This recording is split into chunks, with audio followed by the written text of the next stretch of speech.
Welcome back to the channel, it's Dr. Somji. Today we're going to be doing a skin reaction video, a celebrity routine reaction video. I'm going to be making comments. Today the celebrity in question is Billie Eilish. It's her post-show routine. She's going to be showing an AM and PM routine, and we're going to be doing some comments on it, saying what's good, maybe saying what's not so good, what could be improved, just to give you guys some feedback and extra info at home.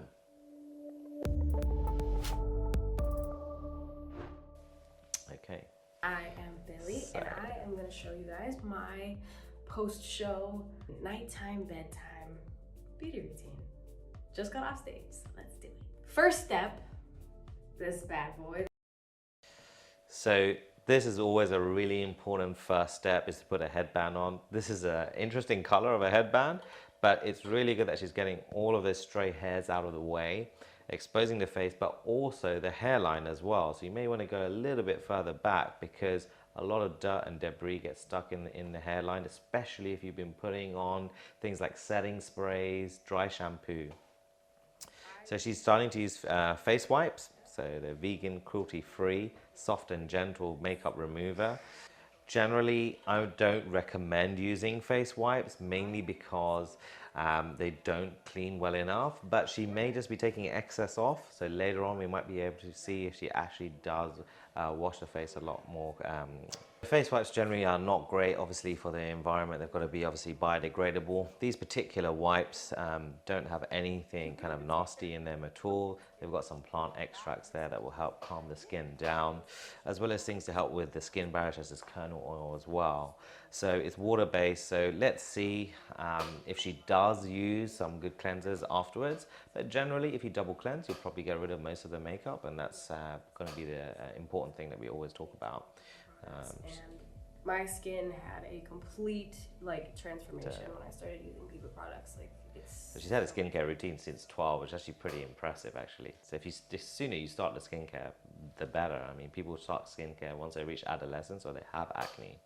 But you should really, prevention is better than cure, right? All of the stuff that I started using then. So she's doing a lot of rubbing of all of everything around the eye area. So she feels, after using that makeup cleanser, that she's cleansed her skin. I have this mask, and it's like a sulfur and zinc mask, and I'll just... Okay, so we gotta stop right here. She thinks that she's cleansed her skin just with makeup remover. That's not correct. You can't put a mask on without cleansing the skin thoroughly. So this is a big no-no. If you wanted to use a makeup remover, which I don't advise, yes, you can do that, but you need to follow it up with using a cleanser that's gonna help with both chemical exfoliation as well. So AHA, BHA mix, depending on your skin type, before you put a mask on.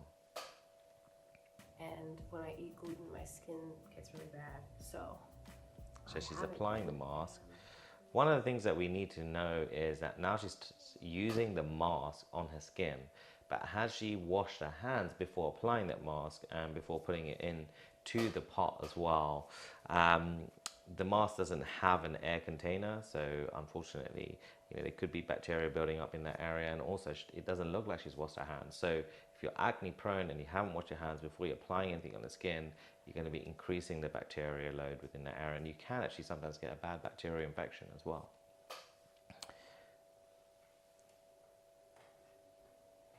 So she said she's allergic to gluten, and definitely, if you find that you've got some skin allergies, even dietary allergies, avoiding that's going to help. So if you've got acne, then eating things with low glycemic index, so things with low sugar amounts of it, on zero sugar at all, is going to help the skin. Gluten can affect the skin negatively as well in terms of irritations as well. So she's applied the mask just in the areas where she wants to. Let's have a look at what mask this is actually. It's a sulfur and zinc mask from Biba. So let's have a look. It's really designed for people with acneic prone skin. There's some good ingredients here in terms of nice kind of eucalyptus leaf oil to make things feel nice. It does have witch hazel in it, which I'm not a big fan of because it can sensitize the skin over time, especially if you're using it quite often. But nevertheless, they said use it 1 to 3 times a week, so that's not going to be so much exposure within that area. Obviously, Billie's got probably spoke to this lady directly, and actually, she's not following the instructions. Having really high highs and a lot of adrenaline, it's kind of a lot for a person. I really look forward to my skincare routine, to be honest with you. I really do. So she's wiping off with a towel, which probably is not going to be the best way to wipe it off. She's not actually following the instructions. You've got to wash it off with almost like kind of lukewarm water, or slightly warm water, to make sure that it's removed. Wiping off with a towel is also not great for hygiene purposes as well, because you don't know what type of bacteria are also thriving there. Also fungi as well. So funguses can hang around on towels, and it can also be responsible for a breakout. So you want to be cleansing your skin first, and then cleansing your hands first, and then cleansing the skin to remove the mask. And removing it with water is going to be the best option. After that is off, I normally would go in with Okay. these bad boys, and I would do severe damage. So, oh my God. Usually find myself. So she's actually got some tools to do some extraction, which, you know, I really hope that she's sterilized those. They don't look like they've been sitting in any sterile solution, so you really should be using like things like barbicide, just to make sure that those tools are sterilized, or even clean them. So I like a product called Clinicep that you can take a small swab and you can cleanse those skin tools. But trying to extract them at home yourself, you might be causing damage to the skin, especially if she's been aggressive beforehand, and that can lead to kind of bad scarring.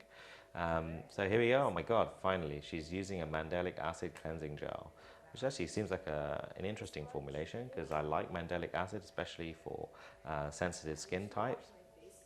And again, she's really being quite gentle with it, which is good. Like a dude. Have you seen men wash their fucking faces? They go like.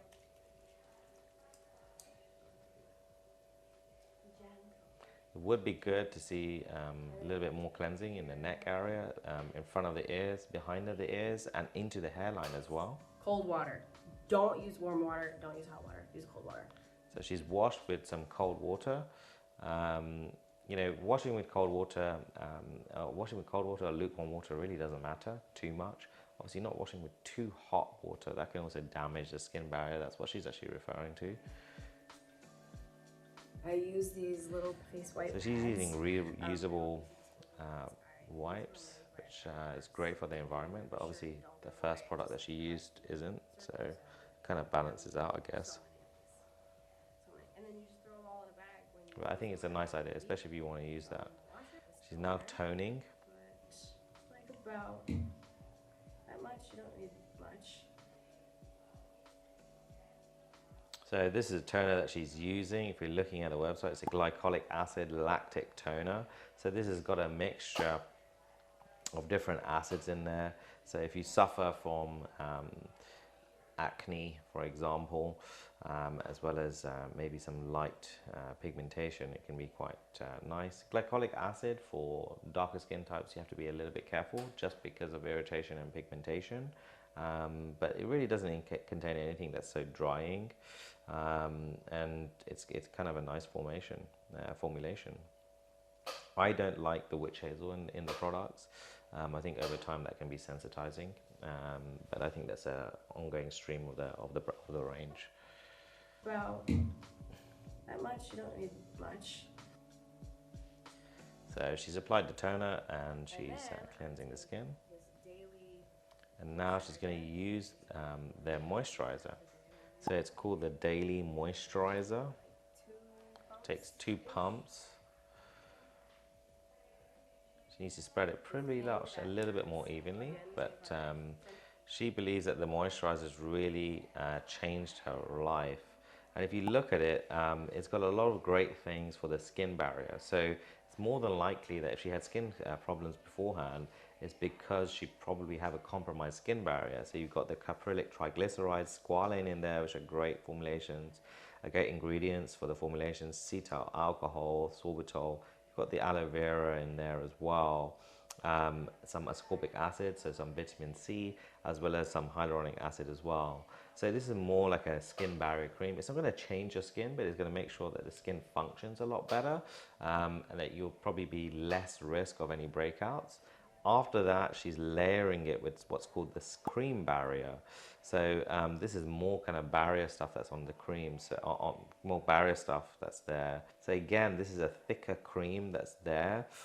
It's got a few kind of like oils in there that helps with the skin barrier, so like citrus peel oil in there, glycerin, beeswax. It can be quite thick, it seems. So you maybe have to be a little bit careful if you are prone to breakouts and things. It's probably the reason why she probably has a few kind of essentially under the skin spots that she said that she was squeezing out beforehand. So I probably wouldn't use this on a daily basis, only maybe at night if you need a bit of extra moisture, or even like 1 or 2 times a week if you feel that your skin's a little bit more drier. And like she said, she uses it at night, but she uses it all the time. So she might want to kind of slow down, especially if she's getting all of those kind of under the skin bumps and things that she wants to extract. That's probably the reason why she's overdoing it. And then after my daily moisturizer and my cream barrier, I will use this hydrating toner, which I don't know. Okay, so this is really interesting. So after she's moisturizing, she's using a hydrating toner, which is kind of odd.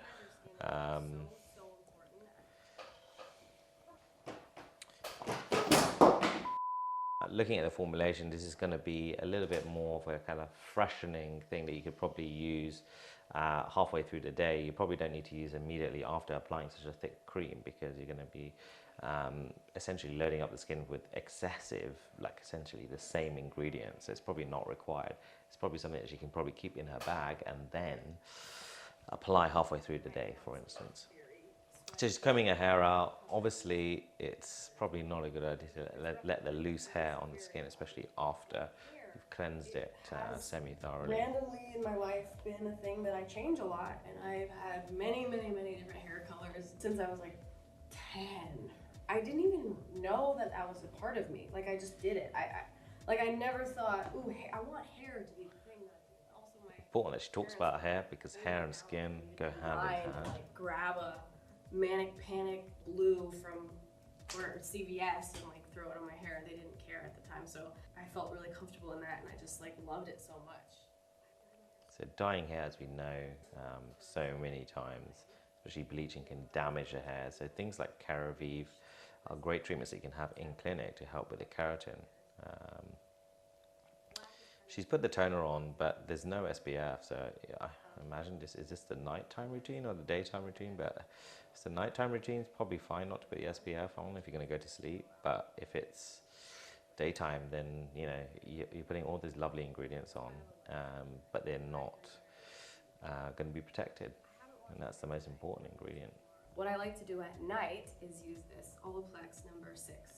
This is like okay, so she's going to use Olaplex number 6, which is essentially going to help colored hair. So it's got a lot of essential ingredients for not only kind of hair health, but also scalp health as well. In this whole process, she hasn't washed her hands still, but she's applying the cream. The fringe is touching the skin. That's kind of freaking me out a little bit at the moment, because I'm like, oh my God. What's this now? She's got Aquaphor here. So she's got Aquaphor healing ointment. I wonder what she's healing. Which I have with me. Must be her lips. Must be. It doesn't matter where I am. It doesn't matter who. She's got loads of. This is her lip gloss. I mean, I kind of agree with this. I like Aquaphor as a lip gloss. It's got obviously it's got petroleum jelly base, but then it's also got some great essential oils in there, and it's great for slugging, as you've seen in some of our previous videos. It's very natural. I use it post laser resurfacing as well, and it's actually pretty good for the lips. So I kind of agree with that. And taking care of my nails. This nice to see that she's looking after her nails. So she's got something called Thymolize. Let's have a look. So Thymolize is made of something called thymol, which essentially kills bacteria. And this particular product probably has some denatured alcohol in there. So thymol's white crystalline substance gives thyme its strong flavor, pleasant aromatic odor, and strong antiseptic properties. So obviously preventing any fungal infections in the nails, especially if she's been getting like acrylic nails. And this is what she's using just to prevent anything happening. You got to be super careful when applying this to your nails, and definitely do it at the end of your routine, so you're not touching your face or your hair afterwards. And you literally just like drop a tiny bit in there, it heals you up. And I will use this stuff if my nails are feeling weak, like if I had just had gels taken off or something. Cuticle oil is essential to use afterwards to maintain your health of the cuticle. If you just like air it out, don't touch it. These are all good habits, especially if she said she's been getting like kind of false nails, like acrylic nails and things. My nails, but I just sometimes use this randomly because it's so nice. This is the lotion. Now she's using a lotion, so it's a Laura Mercier lotion, body cream. So I hope that obviously after she's put it on, she's put this cuticle stuff on, she's washed her hands, and she's going to apply that to her whole body. Oh, it's so nice. And it smells so good. I feel like everybody that knows me, when they smell this, it just smells like me. Hydrating body is always a good thing. Massages to people that I am intimate especially the backs of the arms, elbows. Mine tend to get quite dry as well. Fragrance Eilish. And I do like to put a little spritz of fragrance on before I go to sleep. Now finally, she's using her fragrance. So it'd be interesting to see where she puts her fragrance, because all of her products have been essentially fragrance free. And now she's putting a fragrance on her face. Now, if you don't have sensitive skin and you don't have any issues, then probably putting fragrance on your face is probably not a bad thing. But if you do have sensitive skin, it's better to put it on your clothes than it is to put it on your face. Unfortunately, she hasn't put any SPF on, which is kind of disappointing. But she said that this is her bedtime routine, so we're going to allow her. We assume that she will put SPF on in the daytime. In all, she just needs to maybe clean her hands before she does everything. Definitely have a better cleansing routine. She probably doesn't need to be using those makeup wipes and just be double cleansing. That's going to be a good thing. And at the moment, she doesn't have any particular skin concerns. So although she's using some products that are great and mild for the skin barrier and essentially skin food for the skin barrier, that's all great. She perhaps is overusing it because she's having to do those extractions quite regularly. So she might want to tone down on the amount of kind of skin barrier ingredients that she's using, because it could become comedogenic. As she gets older, she might want to use things like vitamin C, retinols. These are things that are going to help improve the skin as the amount of collagen decreases, and also reduce the amount of acne breakouts that she has. So retinol might be something that she might want to look at. She doesn't do too much kind of like exfoliation of the skin, and that's something that, given the fact that she wears a lot of makeup, she might want to do as well. And then obviously preaching about SPF is probably one of the most important things, a good habit that you want to be getting into at a younger point in your life than later on. If you have any comments or anything, any questions that you want to ask me about Billie Eilish's skin routine, just let me know in the comments below. Hopefully I've been pretty thorough. We're going to do more of these because everyone keeps asking for these.